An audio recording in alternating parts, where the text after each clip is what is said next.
Hello, sweethearts, my beautiful Americans. This is the story of how I ended up moving 1,700 miles from Pennsylvania to a little town close to Amarillo, Texas. Love and kisses. We'll see you soon.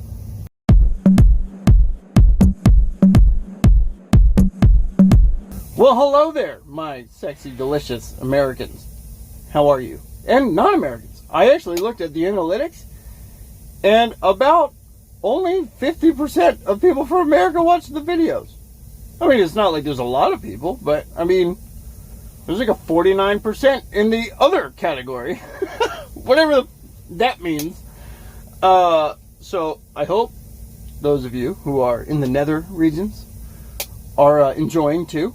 But today's video is another story time video. And it's the story of how old Shani Poo ended up in Texas. Well, it would be that when I let my apartment go in Philly, okay, I was in the Cheltenham area, okay, in the Lydwin Gardens is the apartment complex that I was living in. And I decided to go and get my CDL, okay? And this is years ago. So I decided that it would be cool to do that. And so I went to trucking school. And when the lease was up, I left. Gone. Peace out. I didn't want any bills on the road.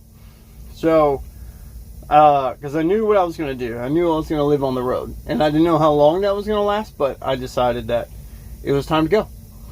So, I went to one of the larger trucking companies. And I went to school there. And it was a rough time. And simply just because they pay, $500 a week for training. Okay? Which is, I mean, fair. I mean, they pay you. So, I mean, why not? So they put us up in a hotel. And we went to school for 4 weeks. Which is definitely not enough time to train. Mind you, I had already been driving triaxle dump trucks and all this stuff before that. So I had a pretty good head on my shoulders on how to drive.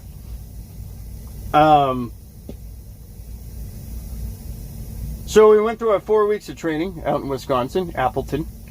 And after 4 weeks, I got sent out with a trainer. Shout out to Howie. Love you, buddy. He was a really good guy. Unfortunately, I only had him for a week while I was out on the road, and then I had to switch out to another one. Nothing wrong with him either. Just, generally, just wasn't my boo Howie. You know what I mean? Anyways, then I got kicked off to the races. And, yeah, hold on. I'm going to go pull up in line real quick. I'll be right back. We're back. Okay. Well, I pulled up one spot in line. This line moves kind of slow. Anyway, so I went off to the races in my own truck. And after training, they usually just get you a load home. And then you spend some time at home after, probably 7 weeks of being out. So, first load home and take it home. But during training, I ended up meeting this guy from Indiana. Paul, shout out to you. Who knew a guy who was tied to this calf ranch in Texas? So, which is where I got my start in hauling cattle, right? Hauling calves, hauling pregnant mamas, things of that nature. All dairy cows, which I prefer to haul anyway, because they're not quite as dangerous. So, so after a while of hauling a reefer, I then switched over to hauling cattle, and that was I really did love that job. That was a lot of fun, and you have to have, in my opinion, compassion for the animals you're hauling in order to do that job. So, because if you don't, you just shouldn't be in that industry. If you don't have compassion for these animals, man, you gotta thank them for feeding you, okay? You gotta be appreciative of them. And that's just my personal opinion. And I loved every single cow that was on my trailer. So, you gotta be compassionate in order to be handling animals, because they're living and breathing creatures, man. They got fucking consciousness, okay? and all that shit. They think, breathe, and all that stuff. I mean, as far as we know, I don't know. Anyway, they're smart, man. I'm like, story time. I got to this place in Ohio, in Haviland, and all the cattle got off just fine. All the cows got off just fine. Except for one pregnant mama, and she was scared to go down the ramp. And so all the other cows are like mooing at her. They're like, come on, like, let's go. They were talking to her. So finally, one of the cows decided that she was going to come up, get in the trailer, and usher her off. She was going to help me out, because I wasn't being a dick. I wasn't hot-shotting them. I wasn't doing any of that shit. And I never really did that anyway. If you're calm with those cows, they'll come off. You know what I mean? They'll get off for you. Like, you don't have to really do much. Once you start doing those yelling, hollering, whatever, that's when you get them scared and you're riling them up, and then they become even more scared. So I found it way easier just to go, hey, get off the bus, ladies. Come on, let's go. You know what I mean? And just say, hey, come on, go on ahead. And I'm not even loud. I don't have to be loud.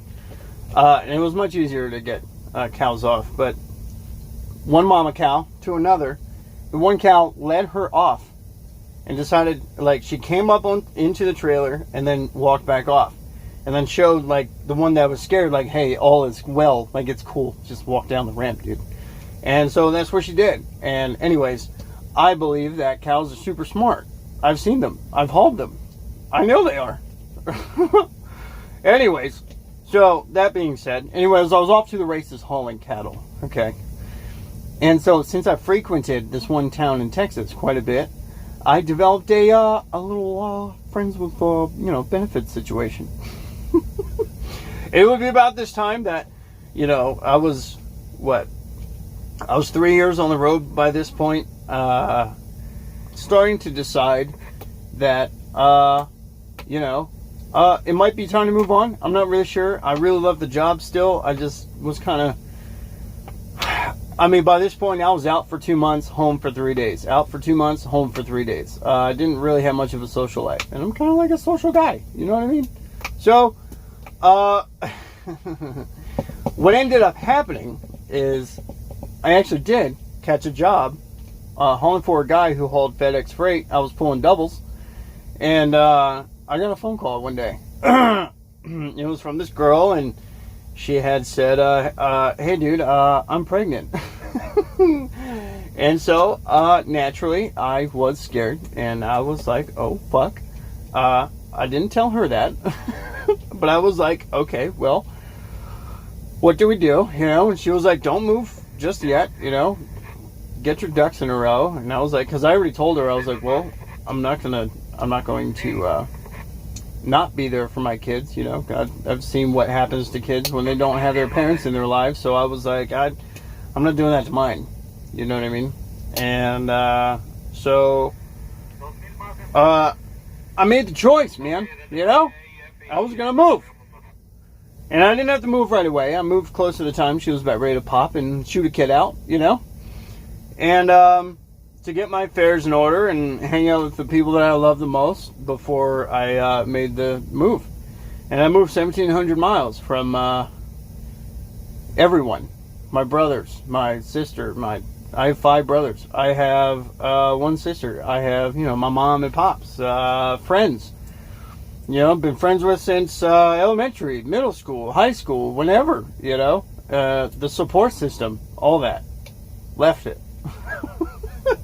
And, it was quite the adjustment. I lived in a little town called Quakertown, and I was in between Allentown and Philly, and I was used to being around a lot of people, and then I moved out in Texas, in a really small town, and it wasn't much going on, man. It was quiet, way quieter than I was used to, man.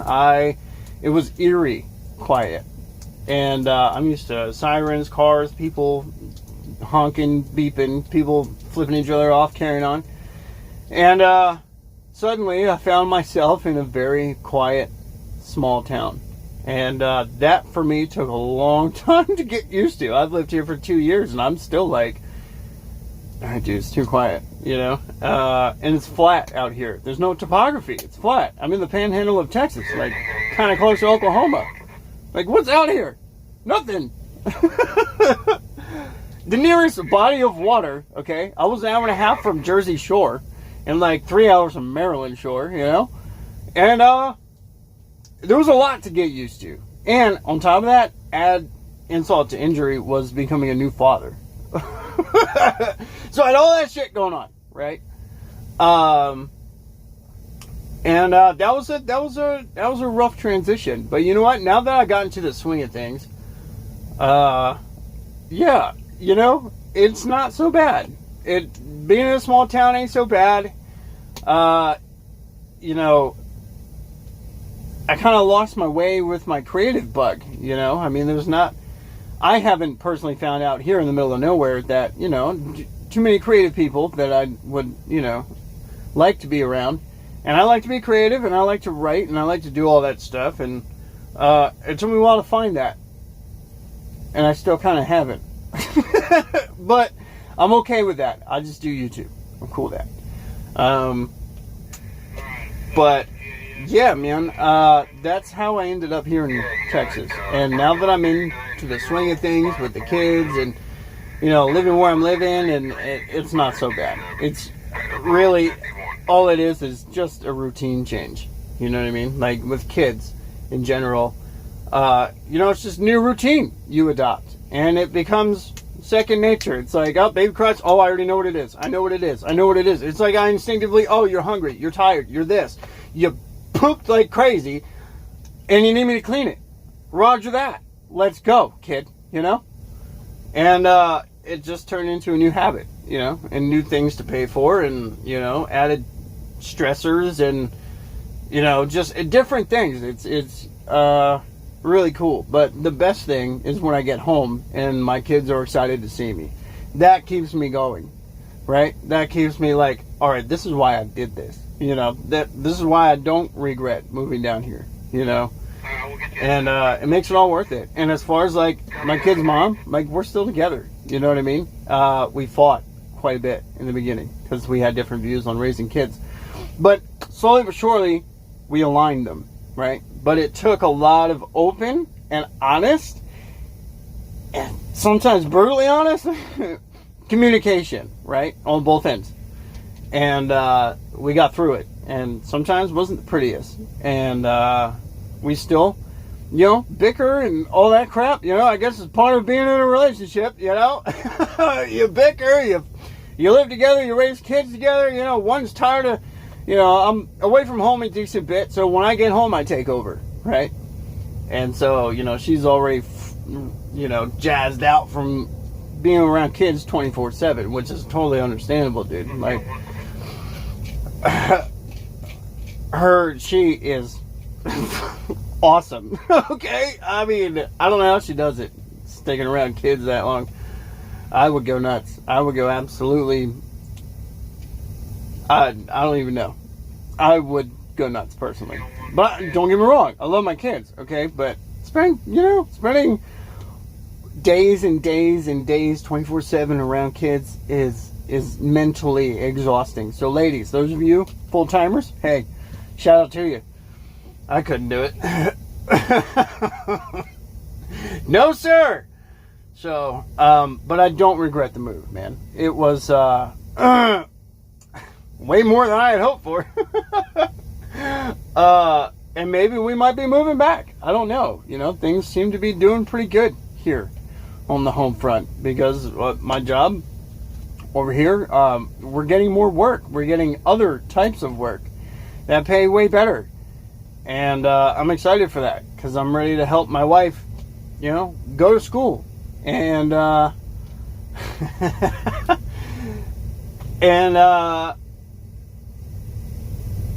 man, I want to help her get a laptop. I want to be able to get new furniture. I want to be able to get, you know, it's going to be nice doing things and being able to do more with the kids. And I'm trying to go out on, you know, trying to go to the lake. Oh, yeah, the nearest body of water near here, near where I live, is like 2 hours away, and it's a lake. It's a lake, not an ocean. Oh, no. Oh, nay. No, a lake. Not that there's anything wrong with lakes, but I grew up near the ocean, man. You know, you see the endless bound in the horizon of water that could straight up kill you. Okay. And I love swimming in that, you know? And a lake just isn't as fun. But I do like to kayak. So I am trying to get my kayak on. I'm trying to buy a kayak. I'm trying to get out, you know, I want to get out more. So I'm going to do that. Anyways, guys, that's the story on how I ended up in Texas from Pennsylvania. So, with that being said, boys, story time is now over. What is today? Today is, hold on, guys, I'm recording on my phone as usual. Today's Tuesday. I don't even know what day it is anymore. Today is Tuesday, about 1 in the afternoon, and I'm going to be uploading this video right after I'm done filming. So, yeah, you guys are going to get a cute little intro. You're going to be like, oh, this is how I ended up in Texas. And then there's going to be a, you know, Shane's World display up on there. And then it'll be all fancy. And then you guys can, you know, peruse and enjoy the video for what it is. So that's how I ended up in Texas. And that's the end of this story time, gents. Love and kisses, ladies and gentlemen. Y'all be good. Stay safe. And that's all I got for you.